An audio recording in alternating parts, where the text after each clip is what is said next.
Hey Waffle Gang, I do hope you are well. My name is Mark and today we're checking out some more Reddit stories, and if you do love a Reddit story, why not consider hitting the like, subscribe, maybe that notification bell too, and let's crack on with today's first story. Much love guys. Now, today's first story, I thought we'd dive somewhere else today. We're going into the Petty Revenge subreddit. And it's from a deleted user, but it says, I planted bamboo that overrun my neighbor's property over a security light. About 4 years ago, I used to live in a nice HOA in a small town in Texas, and I enjoyed having only one neighbor over my backyard fence. The plot was about 2 acres, and the other side of the backyard butted up to a hayfield. The stars were beautiful at night because of virtually no light pollution. Until the neighbor decided to install an incredibly bright security light over their back porch, aimed right at my back patio and bedroom windows. I tried to ignore it at first and put shades in the bedroom, but on the patio it was like having a bright LED light in your face all night. I consulted the HOA about adding a privacy addition to my fence to increase its height, and they said no, because it's already the 8-foot max allowed height. They said there was nothing in the bylaws or whatever about bright lights, so nothing they could do. Diplomacy. So I hated for this to be a thing where we finally had a formal greeting after 3 years of back porch waves, but I walked over and rang the doorbell with $20. I politely explained how the light was causing the aforementioned nuisance and asked if there was any way I could convince him to point the light down or in a different direction, and even offered to buy him a case of beer.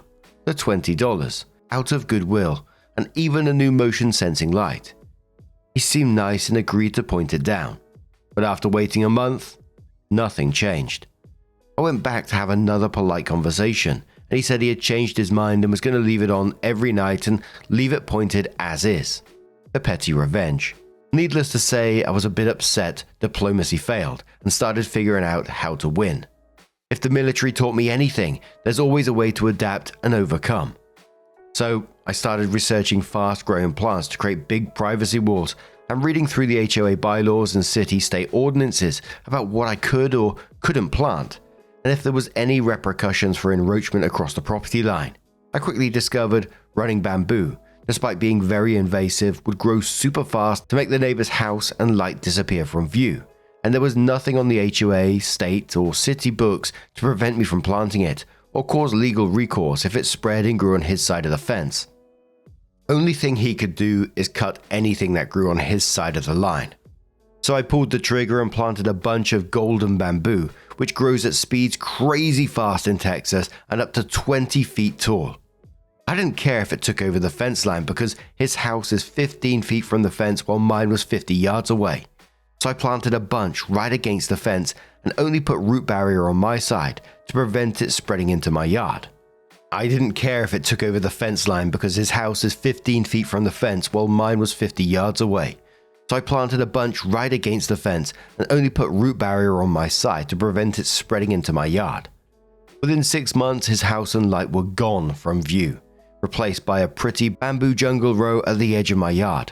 Within 1 year, he complained it was growing into his yard via mailed letters. It went right into the trash with no response. He rang my doorbell once and I looked at him through the window, but just didn't answer the door.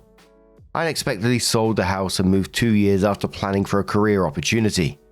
It's been 2 years since I sold, and I just checked the property on Google Earth, and his entire backyard is bamboo. Edit. Wow, this post took off overnight. Kinda like bamboo. Thanks for the hilarious responses. The top commenter said on this one, and I was thinking exactly along these lines. They said, as someone who has dealt with bamboo, this is almost nuclear revenge. I heard a similar story in the UK, and I think it was on some sort of news outlet or something like that, or it might be like Nightmare Neighbors. I've looked at so much neighbor stuff that it's just crazy. But it was a few years back when Japanese knotweed was talked about like all the time in the UK. There was a big moment about it. It was on like all the news outlets and stuff like that about how invasive it is. And I mean, I've never seen it in real life myself, but somewhere in the UK, it must have been going crazy. I heard about a story pretty similar to this. It was the neighbor was trying to get revenge on the other neighbor for some reason.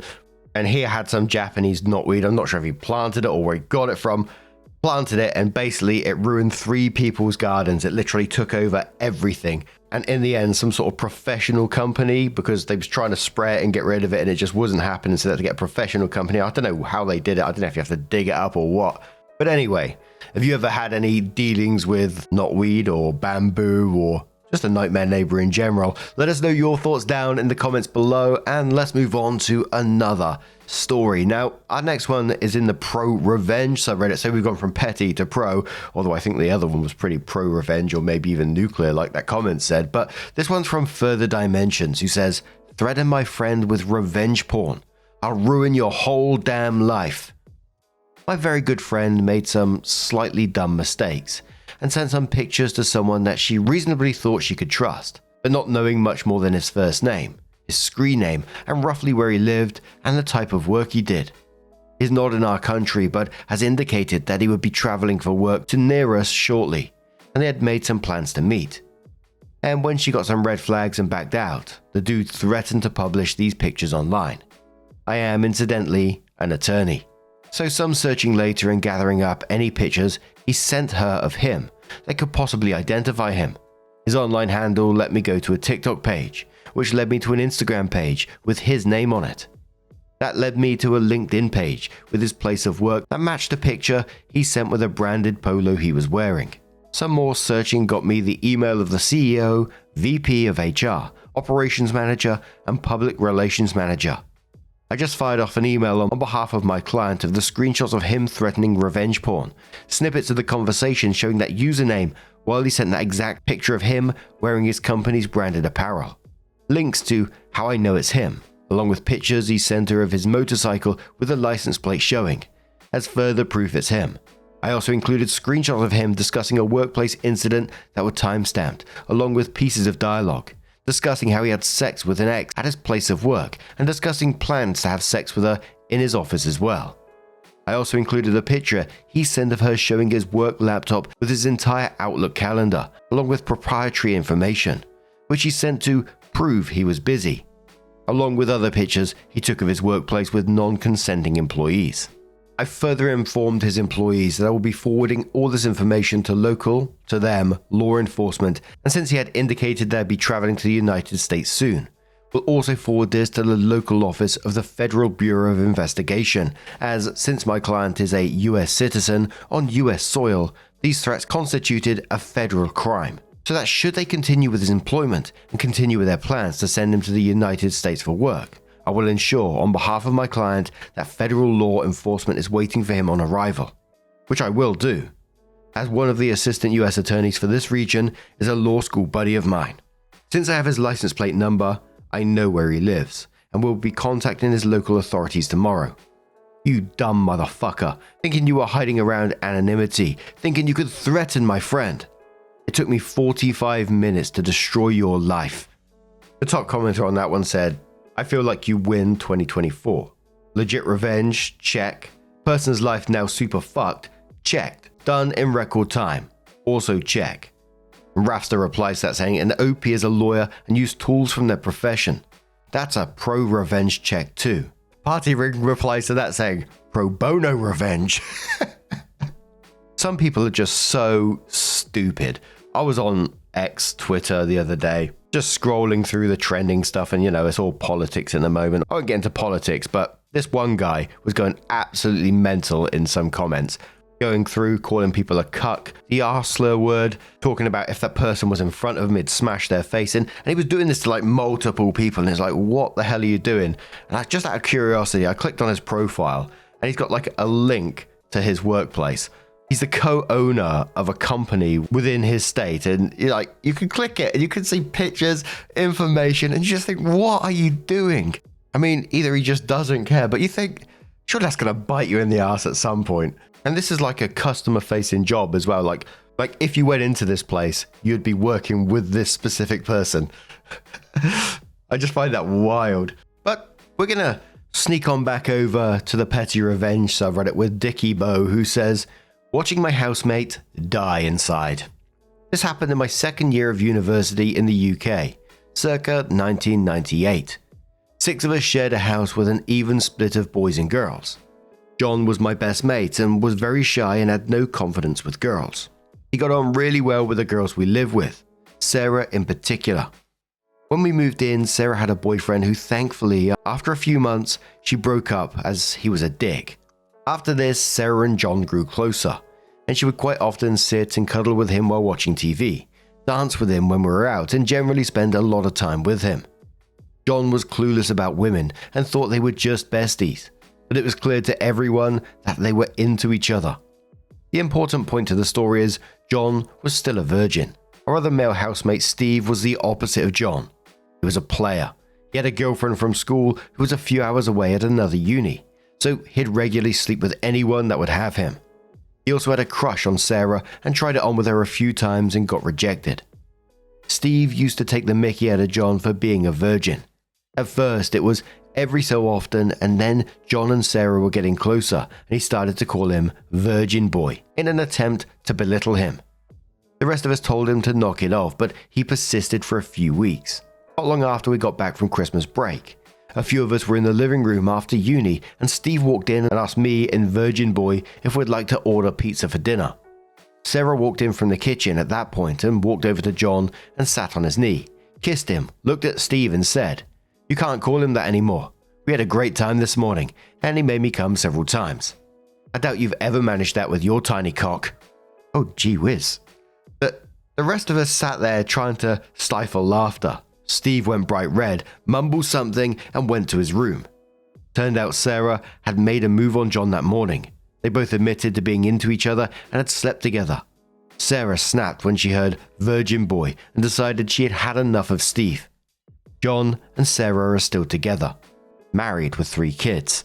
And I don't think there is too much to say on that one after that really, but we have got another story. This one was a suggested one. There's no update as such on it, but just a wild situation in itself. It comes from the relationships advice subreddit from Cheeky Hot Chicken Roll, who says, "I, 18 female, left my laptop open and my sister, 15 female, replaced everything in my hobbies and passions section of my resume with just garlic bread as a joke. I unknowingly sent it to about 20 to 30 businesses and now I have no idea what to do about it." Yes, Reddit. I know how hilarious this sounds, and I promise you, this is not a joke, and I am genuinely freaking out right now. I'm soon finishing up secondary school, high school, and I'm looking for my very first job for the summer. So when I was filling out my resume, I didn't have a lot of experience to mention, so I decided to do a hobbies and passions section, taking advice from others. I stupidly left my laptop out on the kitchen table today while I went to the shop to get some tea, and my gobshite, this is a Brit, of a sister thought it would be the joke of the century to delete my hobbies and passions section and replace everything with a single bullet point saying, garlic bread. Now, I'd closed the Word document, saving it before leaving. She opened it, changed it without telling me, and saved it and closed it before I came back. She knows bloody well, definitely a Brit, that I'm looking for jobs at the moment, and she knew I'd spent the afternoon working on my resume. I came home with a tea anyway, and since I was happy with the resume, I didn't bother to recheck it. I had no idea someone would change it to garlic bread while I was gone. I sent it to multiple job applications from an online hiring site, which had places hiring in my town. I'd say I sent this garlic bread resume to about 20 to 30 institutions in total. It was only after I sent them that I decided to recheck my resume. When I noticed the horrific alteration, I'm absolutely mortified. I immediately confronted my sister about it, getting the strong sixth sense that she was the most likely culprit. And she thought it was fucking hilarious. She literally laughed until she cried while I was standing there nearly crying from stress and mortification. My sister has always been a joker, and she gets away with bloody murder. But this was so serious. I'm sick of her pulling off this shite to everyone around her, thinking it's funny or cool or something. It was only when I explained to her the full seriousness of the situation and that I had sent it to 20 to 30 places that she copped on and apologized. Not sure if she was being genuine, but the words "I'm sorry" definitely left her mouth. Then she had the audacity to blame me for it, asking me why I hadn't checked it before sending it off. I screamed at her that I checked it multiple times before leaving to get tea and didn't expect anyone to change it while I was gone. She then backpedaled and insisted that she meant it as a joke, like just a prank bruh mentality, but I'm having none of it. I don't know what the hell to do now and rectify the situation. I've never job hunted before. I don't know how serious this stupid mistake is. I live in a large enough Irish town, but small enough for businesses to spread gossip. So I'm terrified they'll all know not to hire the garlic bread girl. Should I email the places I applied to explaining the situation, or will I sound like a complete knob? Technically, it is true garlic bread is a passion of mine, simply because it's delicious. But obviously, it's not resume worthy. The businesses probably think I'm taking the piss, and it's extremely unprofessional.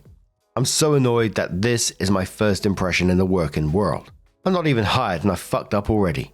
Should I resend them my application with my resume fixed? Should I move on and forget about the places I applied and apply to new businesses with a rectified resume? Should I just fucking move town at this point, since I've clearly made a fool of myself already? Also, how do I talk to my parents or sister about her stupid, spoiled, bratty behavior? I've only ever been like a manager once and had to check out a couple of resumes or CVs in my time, not a whole bunch of them. And I ain't got a wild bunch of experience, but I had to read, I can't remember how many it was when we was trying to hire someone. And I had to do it in the second job as well, helping my manager to try and find someone that sort of mesh with me and my skills to do what we needed to do. And they are so boring to read. Like I said, I was no expert at it at all. I just had to sort of read between the lines because you got some people who totally embellish it, some people who play themselves down. But there's always one CV that stands out to me because they had a list of their gaming achievements in there. But that instantly made me go, I want to talk to that person. Unfortunately, they didn't get hired. I wasn't selected in the end, so.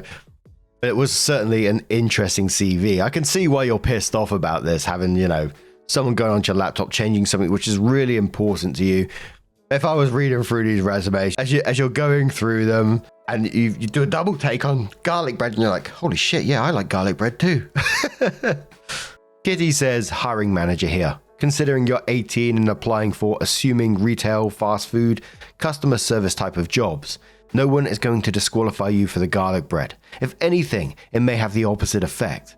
Maybe they'll make someone laugh and intrigue them enough to schedule you for an interview despite your lack of experience. Hiring managers look at dozens upon dozens of resumes a day. A professional resume is great, but chances are it's generic and something we've seen 1,000 times. Uninteresting. Again, speaking given your age and lack of experience. Don't bother emailing an apology. It won't matter. Write it out. You'll most likely get a callback for adding humor onto your resume, while the other 100 other resumes all read the same. Another commenter says, don't bother changing it and, talks about the sister. Opie says, yeah, I feel so dumb with her. I've password protected everything before, but this is the one time that I left my laptop open. I've spoken to my parents and I sense that she'll get a right bollocking because of this. It'll make a funny story in the future, but it's not funny now at all, and has seriously affected my mindset and dignity about job hunting right now. And because there's a comment below this who says, forgive me, I'm an American, a right bollocking sounds sexual, am I misunderstanding the slang here? Just to let you know, a bollocking is like getting told off, getting lectured. I'm going to give you a right bollocking. If you're angry at someone, you're going to tell them off. You're going to give them a right bollocking. Someone mentioned below that it sounds like sexual, and I just thought, oof. When you think of it like that, it sounds awful. But what do you guys make of this situation? Let us know your thoughts down in the comments below. And let's move on to another story. Now, this one's coming from the Today I Fucked Up subreddit. Ember's guy who says, today I fucked up by peeing my pants in front of my date. Embarrassing as heck, guys. I feel disgusted. A real today I fucked up on all levels. I, 23 male, have liked this girl, 23, for around 3 years now. We're in the same university classes, and even during the pandemic when I barely saw her, I was still crushing on her. I asked her out last week and was over the moon when she agreed. Today we met up in a nearby restaurant, and that's where this all started. I have this condition called pyuresis, shy bladder syndrome, where I just am not physically able to pee if other people are around in public bathrooms. Even if I really have to go, I just can't. So, because of my nerves and because of how hot it is and the amount of water I stupidly drank, I ended up going to the bathroom several times, but of course, couldn't pee. Then she told me that if I was not feeling okay, it would be totally fine to go home. I agreed and apologized to her. She ended up paying the bill. It's so sweet, but damn, I really have to pay her back. And we got out. It was somewhere in the parking lot where it happened. I just could not hold it back. I just stood there, traumatized. I did not know this girl well enough, but I was prepared to get ridiculed. She first went, "Oh my God, are you okay?" Then started stroking my back and took off her jacket and put it around me. She told me it could happen to anyone and I should come to her place, which was a 2-minute walk where I could shower. I did agree on it because I felt like a disgusting mess. We went to her place and, well, actually it turned out to be an amazing day. I showered, we watched some cartoons till my clothes were dry, talked about life and deep shit, and she got us ice cream. I know she was trying to make me feel better and I love her for that, but still, I was dying inside. I just left an hour ago because she needs to work in the evening and night. I was at the door when she hugged me and said it was a good day and to repeat it again soon. This was embarrassing as heck, but for the first time in my life, I was not mocked or ridiculed. Even my parents would laugh at me. I feel like I hit the jackpot now and it kind of feels surreal. She was so damn sweet and reacted this way. Like, wow. How could she be this amazing? How could she like me? I bet she doesn't and just didn't want to make it worse for me today. That's probably it. Anyhow, that's how today I fucked up. Guess now I really have to step up my game to make things right with her. The fella comes in with an update shortly after and says, "Guys, a few minutes ago, she texted me that she is at work and asked me how I'm doing. Then she says for the next date, let's go somewhere in nature to a quiet place or whatever place is comfortable to you and ask when I have time." And I'm seriously shaking. This is absolutely the best ever. Is this even really happening? There is some chance out there for her to be my girlfriend and it's surreal. And OP gives a final update and says, "Our second date is set now and I know for sure I won't ruin it. This girl is more than amazing, but so are you guys. Thanks a lot for all your kind, positive and heartwarming comments. I'll make sure I show it to her. Can't believe this is happening and we're going out again. Thanks to all of you and have a very, very great day." Totally forgot to say, but some people are, so I'll mention it here too. She knows I have the pyresis. I told her when I was at her place. She proceeded to look up more info about it and how it can be treated and was super supportive. She's totally the best. Never give up. Someone will accept and love you for who you are. What a lovely story with a lovely update attached to it. You know, you didn't fuck up in the first place. Although you see it as a fuck up, it's not really a fuck up. You know, that's a medical condition. But her reaction with empathy is just absolutely what the world needs. But what do you guys make of that situation? Let us know your thoughts down in the comments below. And just a huge thank you for being here today, getting involved in the stories, your love, your support, your time. It always means the absolute world to me. So thank you so, so much. And hopefully I'll see you in the next one. Take care and much love.